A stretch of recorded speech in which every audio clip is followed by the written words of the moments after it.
I'm about to go to the Senate floor where I intend to be recognized. And when I am not going to stop speaking. I'm going to not stop standing. I'm going to go for as long as I'm physically able to go.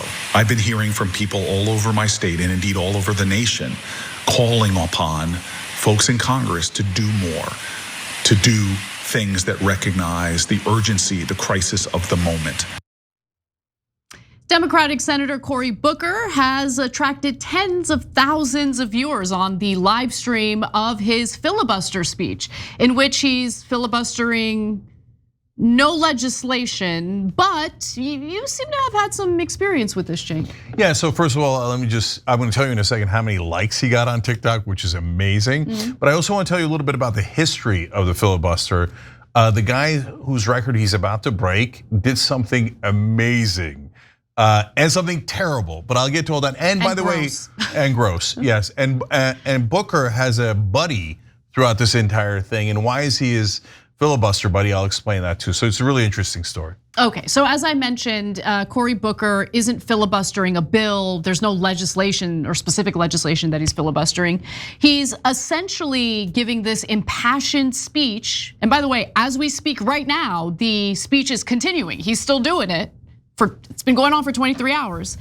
He's basically doing this in protest of President Donald Trump and his administration's policies. So Booker began this filibuster speech at 7 p.m. Eastern time on Monday night and vowed to speak continuously for as long as he can, as long as his body can handle it. So as of 2 p.m. Eastern time today, Tuesday, he was taking breaks by essentially yielding to questions from his colleagues. Around 52,000 people were actually watching his live stream by early afternoon today.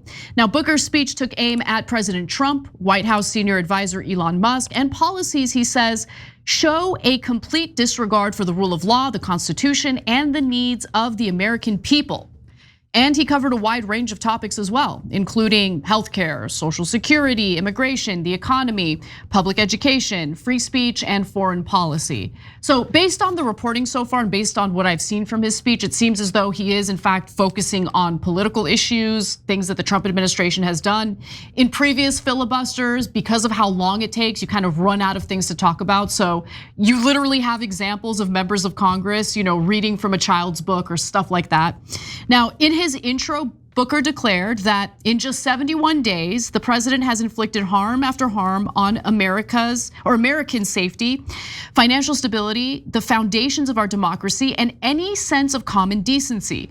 These are not normal times in our nation, and they should not be treated as such in the United States Senate. So in the 15th hour, he said that he still had fuel in the tank, he was still going strong, and to be sure, he's now in his 23rd hour and he's still going strong. About 16 hours and 24 minutes in, Booker looked at the time and said, "We are way behind the schedule of where we wanted to be at this point," but he didn't immediately move to wrap things up. And so to obey my staff, as senators are told to do, I want to move quickly to housing issues. So filibusters, by the way, I'm sure you all know, are supposed to essentially block or delay legislation. And this is how traditional filibusters are done. Like in the Senate, they have the legislative filibuster, which requires 60 out of 100 senators to vote in favor of legislation in order for it to pass. That's called a legislative filibuster. The old school filibuster is what Cory Booker is doing here, where he's just speaking endlessly.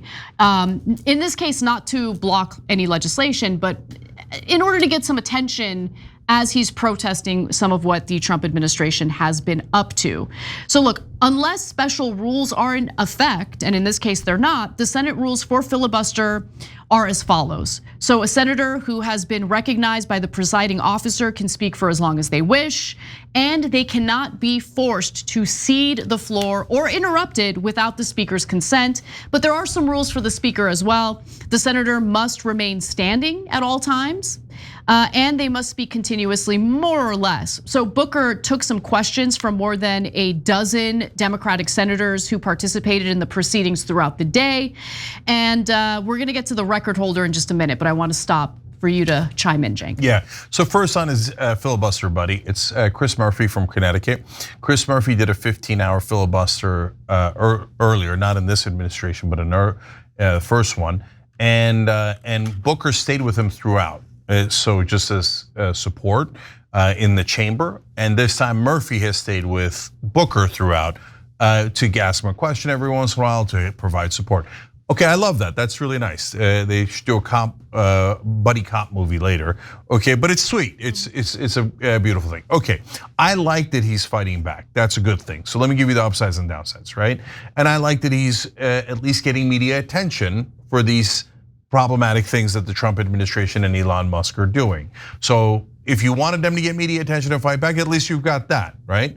So it's definitely better than nothing, way better than nothing, okay? Now, having said that, it really is about nothing. Like, it's about everything and nothing at the same time.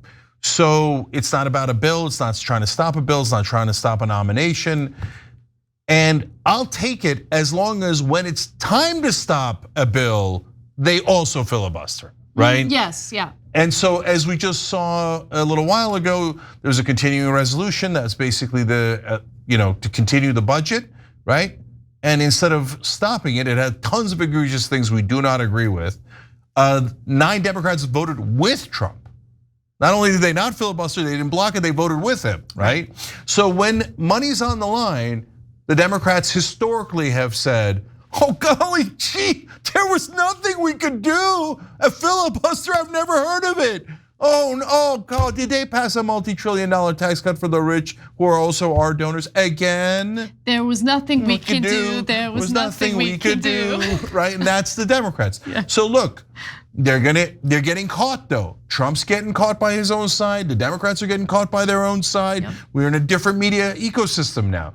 So okay, you do this grandstanding and I'm with you and I'll support it as long as you do it when things are on the line and it's real. And I haven't seen that from Democrats. Right, yeah, that's a really good point. I actually have the exact same take on you on this story because at first I was like, what is this? I mean, this is just theater and I'm sick of theater. However, you also kind of have to take into consideration that at this current moment, Democrats really don't have much power in Congress, right? Like it's not like they're able to pass their preferred legislation. And so everything that they do to fight Trump is gonna be theater. But it could be very useful in getting a message across. Now in this case, you're right. This filibuster is about nothing and everything all at once. So there isn't really a narrow, clear message here. If he does this in regard to legislation that is not at all what the Democrats want, that you want to fight back against the Trump administration over something that the most American people would be in favor of you fighting back against, like cuts to Social Security or Medicaid or something like that. Great, I think that would be far more effective. But look, my whole point is this takes a lot of effort. This isn't something like a lazy politician would do. So I'm gonna give him credit. Because it's something, right? Yeah. He's trying. He got caught trying, okay? Well, yeah, that's true, that's true. Look, I'm super conflicted about it. Now I'll give you the opposite case again, which is, since there's nothing on the line, it is a classic Democratic symbolic move, right? And we've had a lot of symbols from the Democrats, tons and tons of symbols. I'm tired of the symbols. Give me the meat, give me the actual substance, right? Let me see you block Medicaid cuts. Let me see you block tax cuts for the rich. Let me see you block corporate tax cuts. So I haven't seen it yet. And the second problem with doing a filibuster on nothing and everything is that it dissipates your message. So whereas if you're doing it to prevent them from cutting Medicaid, you can stay like a laser beam on that and you can focus on that. Or if you just pick something like, hey, they're doing cuts to Social Security, we already authorized spending money on those offices. What he's doing is unconstitutional. And you find a way to make that the central issue and focus on their cuts to Social Security, that'll be even better. Yes. So it's a start, but there are ways to make it significantly better. But there is one place where he's gotten tremendous success. On TikTok, he has now accumulated 175 million likes. It's China, China's doing this. Yeah, but that's part of why he did it, right? Yeah. And as one of our members says, now he'll get to brag about it for the rest of his life. He probably will, yeah. Yeah, and he's definitely gonna pass Strom Thurmond. He's not gonna come to 24 hours and 17 minutes to stop. Hold, because I haven't even gotten to Strom Thurmond. Okay, well, I've got thoughts on him too. Well, so do I. So let's talk about the record holder for the longest filibuster, because it's very likely that Cory Booker will, pass the record, considering how far he's gone already. But the record holder for the longest filibuster speech as we speak at this moment, okay, in the Senate was Strom Thurmond of South Carolina back in 1957. So he spoke for 24 hours and 18 minutes in opposition of the Civil Rights Act. Gross. But get a load of this. Thurmond sustained himself with diced pumpernickel and bits of cooked hamburger. But why? Why did he have to eat that? Like, why do you have to eat like chopped up little food when you're doing your filibuster? That makes no sense. No, I get it. Why? I mean, because look, you're gonna get hungry. Right. But you're also gonna need to relieve yourself at some point. So you gotta keep a full stomach but an empty bladder. And so you eat little pieces of food so you don't get overly full, hence the chopped burger and pumpernickel, and he also drank orange juice, okay? Dude, the 50s were weird when it came to diet. Like, I gotta keep it real, all right? A lot of mayo, a lot of Jell-O. I mean, because think about it, Cory Booker is now standing for almost 24 hours straight, so can't go to the bathroom, etc. So he's in a different situation. You want me to tell you the gross fact yet? No, I'm not done. I'm not done. Right. By the way, I like that they had to specify cooked hamburger. Yeah, of course it was cooked hamburger. Anyway, and sips of orange juice, as Cenk mentions. His aides set up a bucket. There you go. In the cloakroom so he could keep a foot on the Senate floor if he needed to relieve himself. But what's amazing is that no reporter has told us, did he relieve himself? Right? I mean, he did it for, you're really gonna hold it for over 24 hours? That's impossible. And it was back in 1957, so no C-SPAN at the time. So I guess we'll never know. There's a second gross thing about Strom Thurmond's filibuster there. It was to prevent voting rights for African Americans. Yeah, super gross. By the way, did you know that they use the filibuster? The cherished tradition of the Senate was in the beginning used almost exclusively for blocking civil rights for African Americans, and oftentimes used to block anti-lynching laws. Gross. Okay, so the filibuster has an awful history. It's a terrible thing overall, and I'm always principled and not going to switch my mind based on the administration. I don't think it should exist. I think that it should be a majority vote in the Senate. They can't get anything done because of it. And then at least the nonsense things about parliamentarians, etc. But if you're gonna have the filibuster rule, you should make them actually do it every time, whether it's a Democrat or a Republican. You wanna block the bill. Mitch McConnell started this way back in the day under Obama, where he was like, you know what, I don't wanna stand. I just wanna block like hundreds of bills without actually going through the rigmarole. And Harry Reid was like, okay, you can do whatever you want. And then they started blocking all of Obama's bills that way.